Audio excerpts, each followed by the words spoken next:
Hi అండి. ఇవి అయితే గొరసలు అంటారు, మా సైడ్ అయితే గొరసలు అంటారు. ఇదైతే 1 కేజీ పైన ఉంది. ఈ మొత్తం కలిపి 150 రూపాయలు తీసుకున్నాను. ఇవన్నీ బతికే ఉన్నాయి. ఇవన్నీ చూడండి, చూసారా? ఇదిగో కరుగుతుంది. ఇదిగో ఇవన్నీ బతికే ఉన్నాయి. వీటిని శుభ్రం చేయడం అంటే చాలా తలకాయ పోటు. ఈ శుభ్రం చేసే డ్యూటీ అయితే మా ఆవిడకి అప్పు చెప్పాను. నేనైతే కూర వండే డ్యూటీ తీసుకుంటాను అనమాట. వీటిని ఎగిరెట్టాలా పులుసు ఎట్టాలన్నది అప్పుడు చూపిస్తాను.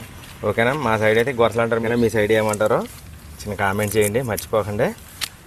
చూసారా, ఇదిగో బతికే ఉంది, ఫ్రెష్ అనమాట. ఇదిగో ఏంటి రావట్లేదు, ఇది ఇదిగో ఫ్రెష్. మీకు కనబడతలేదు ఉంటా సింక్లు ఎలా ఉన్నాయి ఏంటన్నది తీరుతుంది. ఓకేనా ఫ్రెండ్స్? ఇదిగో ఇవి అయితే చెన్నై లాస్ట్లో గిఫ్ట్ ఇచ్చాడు అన్నమాట. ఈ 4 ఈ చేయలేక చాలా బాధపడాలి. పెద్ద అయితే పర్లేదు, కట్ చేసి నీట్గా కోసేయచ్చు కానీ.